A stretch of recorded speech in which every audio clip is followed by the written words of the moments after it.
Assalamualaikum warahmatullahi wabarakatuh. Pada video pembelajaran kali ini kita akan membahas materi tentang sel elektrolisis. Sel elektrolisis memiliki ciri-ciri yang pertama, reaksi tidak spontan. Yang kedua, mengubah energi listrik menjadi energi kimia. Yang ketiga, kutubnya katoda negatif, anoda positif, disingkat dengan KNAP. Yang keempat, reduksi terjadi di katoda dan reaksi oksidasi terjadi di anoda, disingkat KRAO, katoda reduksi anoda oksidasi. Aliran elektron selalu dari anoda menuju ke katoda. Yang membedakan antara sel elektrolisis dengan sel volta adalah tiga yang ini. Reaksi tidak spontan, listrik menjadi kimia, katoda negatif, anoda positif. Berikut adalah gambar sel elektrolisis. Ada elektroda, ada arus, di mana kutub positif disebut dengan anoda, kutub negatif disebut dengan katoda. Kebalikan dari sel volta, di mana larutannya hanya satu saja, yaitu larutannya tergantung kepada larutan logam yang elektroda anodanya saja. Itu dari arus tetap dari positif, dari anoda menuju negatif. Dalam hal ini adalah positif menuju ke negatif.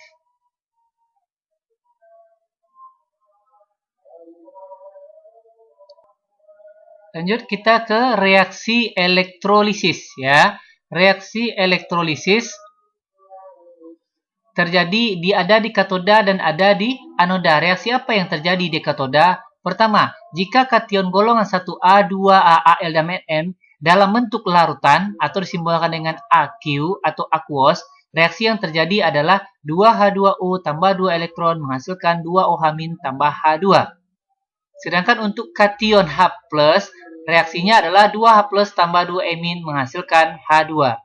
Sedangkan untuk kation logam lain, maksudnya selain dari logam 1A, 2A, Al, dan Mn, baik dalam bentuk larutan atau tidak dalam bentuk larutan, yang terjadi adalah Lx+ tambah Xe- menghasilkan L. Nah, bagaimana kalau logam 1A, 2A, Al, dan Mn jika tidak dalam bentuk larutan? Maka tetap jadi kation, termasuk kation logam lainnya. Lanjut kita reaksi yang terjadi di anoda. Ya, reaksi yang terjadi di anoda adalah yang pertama, anion halogen atau golongan 7A, yaitu FClBrI. Reaksi yang terjadi adalah 2X- menghasilkan X2 tambah 2E-. Artinya misalnya F- berarti F berarti F- menjadi F2 tambah 2E-. Jika Cl menghasilkan Cl2 tambah 2E-. Jika anion OH- adalah 4OH- menghasilkan 2H2O ditambah O2 ditambah 4 elektron. Jika anion O2- adalah 2O2- menghasilkan O2 tambah 4 elektron. Jika anion lain selain dari golongan halogen, OH- dan O2- seperti contoh SO4-, NO3-, PO3- dan banyak lainnya, reaksi yang terjadi adalah 2H2O menghasilkan 4H+ tambah O2 tambah 4 elektron. Yang keempat ini biasanya harus menggunakan elektroda inert, yaitu PT platina, C karbon atau grafit, AU adalah emas atau aurum. Untuk jika tidak menggunakan elektroda inert, jadi reaksi yang terjadi adalah logam yang menjadi elektroda tersebut. L menghasilkan Xl+ tambah Xe-. Nah, itulah reaksi yang terjadi di katoda dan di anoda. Ingat, kalau di katoda yang dilihat adalah apakah dia bentuk larutan, termasuk golongan 1A, 2A, Al, dan Mn. Itu saja yang menjadi sering salah. Kemudian, kalau di anoda yang perlu diingat adalah apakah menggunakan anoda inert atau bukan. Contoh soal. Tulislah reaksi elektrolisis dari larutan natrium hidroksida atau NaOH. Yang kata kuncinya di sini adalah larutan. Nah, langkah pertama adalah kita bikin reaksi ionisasinya. Larutan ionisasi dari NaOH. NaOH diionisasikan menjadi Na+ tambah OH- ya. NH+ tambah OH-. Nah, baru kita tentukan reaksi apa yang di katoda dan reaksi apa di anoda. Kita bikin reaksi yang terjadi di katoda adalah Na, yaitu Na. Na kita lihat di sini Na di sini katanya adalah larutan, berarti di sini Na aqueous, larutan ya. Maka kita bikin reaksinya Na, ingat pakai aturan yang pertama karena dia golongan 1A, makanya reaksinya adalah dan bentuk larutan, makanya reaksinya adalah 2H2O ditambah 2 elektron menghasilkan 2OH- ditambah H2. Itu reaksi yang terjadi di katoda. Sedangkan reaksi yang terjadi di anoda adalah OH-. Lihat OH-, lihat reaksi yang terjadi di anoda yang ada OH-nya. Jadi OH- adalah berarti 2H2O menghasilkan 2H2O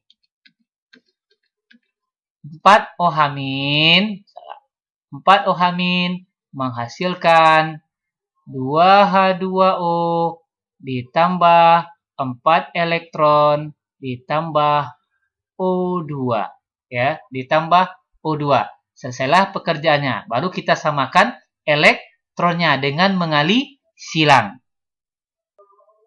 Lalu kita kali silang. Ini 2, ini 4. Kita kali silang. Berarti yang di atas dikali 2, yang di bawah dikali 4. Kita sederhanakan 2 dengan 4 berarti di atas dikali 2, di bawah dikali 1. Kita bagi 4 bagi 2 ya.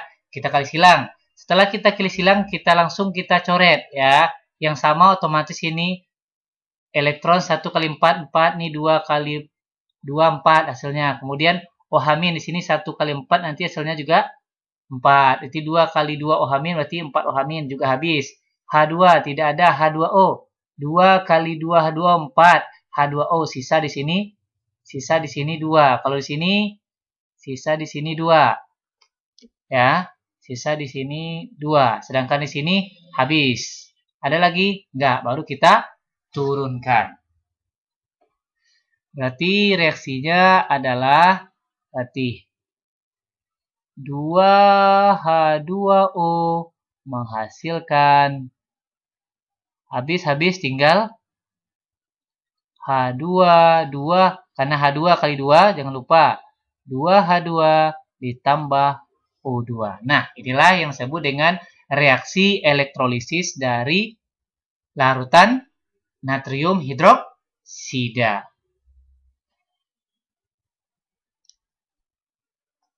Contoh kedua, tulislah reaksi elektrolisis dari lelehan natrium hidroksida. Ada kata kunci di sini adalah lelehan, ya.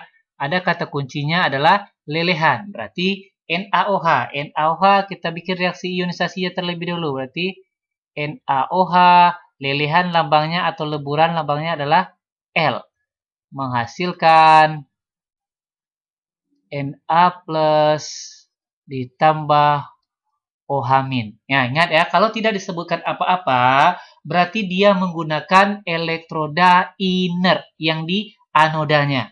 Ya. Nah, baru kita reaksi apakah yang terjadi di katoda. Reaksi yang terjadi di katoda adalah lihat, NaOH, Na+ golongan 1A. Apakah dia bentuk larutan? Tidak, dia bentuk adalah lelehan. Kalau dia bentuk lelehan, kembali ke aturan di katoda yang nomor 3, yaitu logam tersebut. Berarti logam Na tersebut. Berarti Na, L itu digantikan dengan Na+. Sedangkan Xe- berapa plusnya segitu E-nya. Berarti E- menghasilkan Na. Ya, itu dia. Kemudian OH- yang terjadi reaksi di anoda. Reaksi yang terjadi di anoda adalah OH-. OH- kita lihat. OH- kalau tidak disebutkan apa-apa, berarti dia adalah menggunakan elektroda inert. Ya, berarti elektroda inert, lihat yang ada OH-nya. Berarti adalah 4 OH- menghasilkan 2H2O ditambah O2 ditambah 4 elektron. Lalu kita kali silang karena elektronnya berbeda. Kita kali silang. Oke, kita cari silang. Ini 1, ini 4. Berarti kali silangnya adalah yang di atas dikali 4, yang di bawah dikali 1. Ya, kita kalikan. Mana yang bisa dicoret? Kemungkinan yang bisa dicoret hanya elektronnya saja, karena OH- tidak ada, Na plus juga tidak ada di samping. Nah, baru kita turunkan ya. Kita turunkan berarti Na plus berarti Na plus ditambah 4 kali NH plus berarti 4 NH plus ditambah 4 OH- menghasilkan 4 Na ditambah 2H2O 2H2O ditambah O2. Nah, perlu diingat adalah jika ada plus dan minus jika satu ruas seperti ini, maka dia akan menjadi, yaitu karena plus 1 min 1 sama-sama dikali silang, berarti jadinya adalah NaOH. Besarnya adalah sebesar 4 karena angkanya, karena ininya sama, depannya juga sama, makanya 4 NaOH menghasilkan 4 Na ditambah 2H2O ditambah O2. Nah, itulah reaksi elektrolisis dari lelehan natrium hidroksida. Berbeda kan dengan larutan natrium hidroksida, maka perlu diingat lagi reaksi apa yang terjadi di katoda dan di anodanya. Contoh ketiga. Tulislah reaksi elektrolisis dari larutan natrium hidroksida NaOH dengan elektroda tembaga. Nah, di sini yang perlu diingat adalah tulislah reaksi elektrolisis, ada kata larutan, kata kuncinya adalah larutan. Dan elektroda yang digunakannya adalah tembaga, baik elektroda di katoda maupun elektroda di anoda. Langkah pertama tetap kita lakukan reaksi ionisasi dari NaOH. Kita reaksikan ionisasi dari NaOH. Berarti NaOH dalam bentuk larutan, berarti aqueous ya. Menghasilkan, kalau tidak ada berarti menggunakan elektroda Cu. Kalau elektroda Cu, maka ditulis di sininya biasanya untuk sebagai pengingat adalah elektroda Cu. Menghasilkan Na plus ditambah OH-. Nah, baru kita lakukan reaksi yang terjadi di katoda. Reaksi yang terjadi di katoda adalah, kita lihat, Na plus. Lihat reaksi yang di katoda, Na golongan 1A, 2A, Al, dan Mn. Apakah bentuknya larutan? Iya. Kalau bentuk larutan, lakukanlah aturan yang pertama. Berarti 2H2O ditambah 2 elektron menghasilkan 2 OH- ditambah H2. Nah, itu reaksi di katoda. Berikut reaksi OH- yang terjadi di anoda. Kita lihat OH- ya. Kita lihat OH-nya. Sekarang OH- kalau di katoda kita perlu perhatikan dengan seksama terlebih dulu adalah apakah dia elektroda inert atau tidak. Di sini dijelaskan elektroda Cu. Cu bukan elektroda inert, yaitu Pt, C, dan Au. Di sini Cu. Ya, berarti bukan elektroda inert. Berarti logam inilah yang langsung yang terjadi mengalami reaksi oksidasi. Berarti Cu menghasilkan, ingat Cu itu adalah plus 2 ya. Cu2 plus ditambah 2 elektron. Karena 2 elektronnya sama, maka langsung kita eliminasikan ya, kita coret ya. Kita coret yang sama ya. Kita coret yang hanya elektronnya. Kebetulan tidak perlu kali silang ya, karena dia sama ya. Cu tidak ada pasangan, tidak ada. Nah, hanya elektron saja yang kita coret. Nah, baru kita tulis kembali ya. Berarti 2H2O ditambah Cu menghasilkan 2 OH- ditambah Cu2 plus ditambah H2. Nah, di sini tidak ada yang bermuatan, di sini ada plus sama min. Kalau seperti bilang tadi, bahwa yang bermuatan, nah, akan menyatu kali silang Cu1, berarti Cu-nya adalah 1, berarti Cu-nya 1. 1 dikasih ke Cu, 2 dikasih ke OH, berarti jadinya adalah CuOH 2 kali. Tidak perlu koefisien 2-nya, hanya udah terbuat di CuOH 2 kali ditambah H2. Berarti ini adalah 2H2O ditambah Cu menghasilkan CuOH 2 kali ditambah H2. Itulah reaksi elektrolisis dari larutan NaOH dengan elektroda tembaga, yaitu bukan elektroda inert. Yang soal nomor 1 dan 2 menggunakan elektroda inert. Bentuknya saja yang berbeda. Satu larutan, satu lelehan. Nah, sekarang ini bentuk larutan, tapi elektrodanya yang berbeda. Contoh soal keempat. Tulislah reaksi elektrolisis dari larutan CuSO4 dengan elektroda tembaga. Nah, kata kuncinya ada larutan yang dilihat. Kemudian elektroda yang digunakan adalah tembaga, ya. Tembaga itu adalah lambangnya adalah Cu, ya. Ingat, lihat di tabel periodik tembaga itu lambangnya adalah Cu. Nah, langkah pertama adalah kita lakukan ionisasi dari CuSO4, ya. Berarti CuSO4 dalam bentuk larutan berarti aqueous, ya.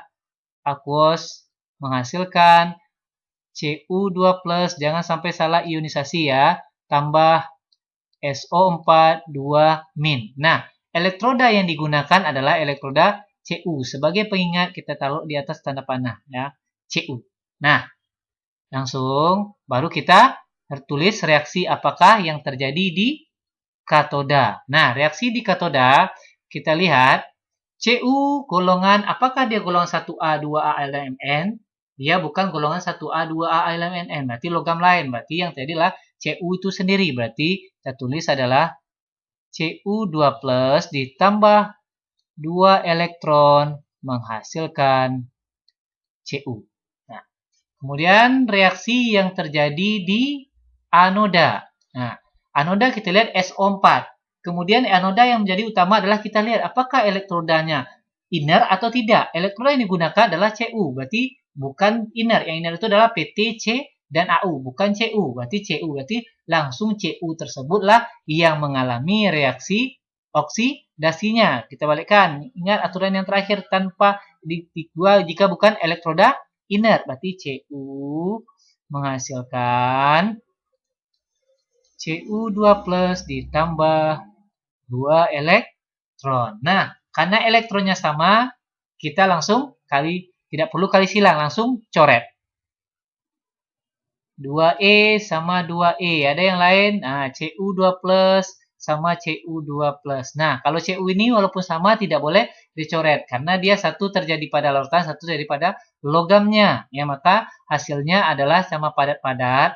Maka hasilnya adalah Cu biasanya dalam wujud padat menghasilkan Cu juga dalam wujud padat. Nah, itulah reaksi elektrolisis dari larutan CuSO4 dengan elektroda tembaga.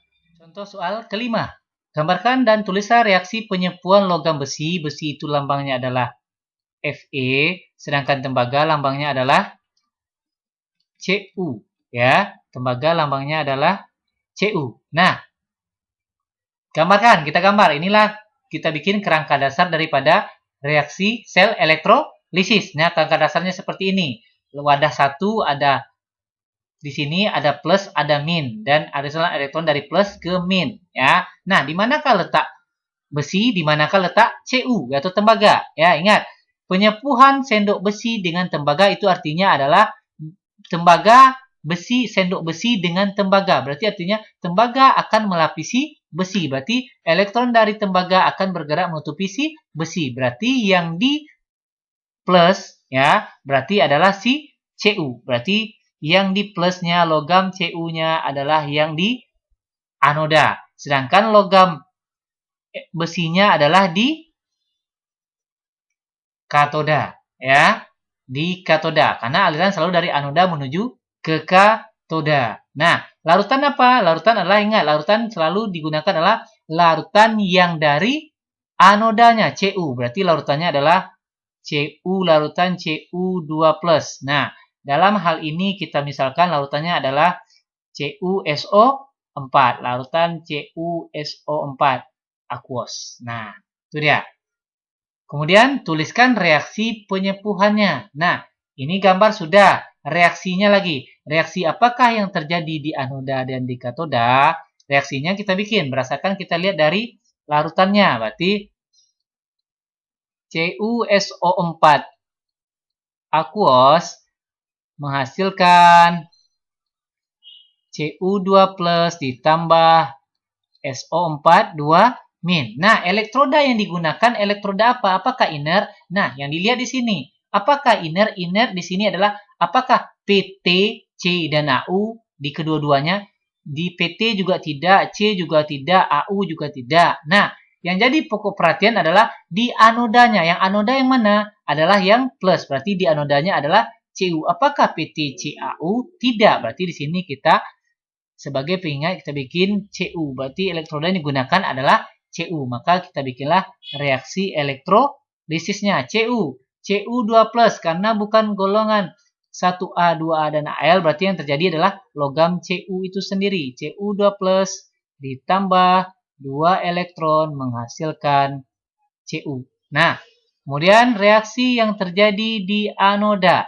Di anoda kita lihat SO4. Yang jadi pokok perhatian selalu adalah apakah dia elektroda inert atau tidak. Ternyata yang digunakan adalah Cu. Cu bukan inert. Berarti adalah logam tersebut langsung yang teroksidasi. Berarti reaksinya adalah ubah L tersebut menjadi Cu menghasilkan Cu2 plus ditambah 2 elektron. Karena elektronnya sama langsung kita kurangi.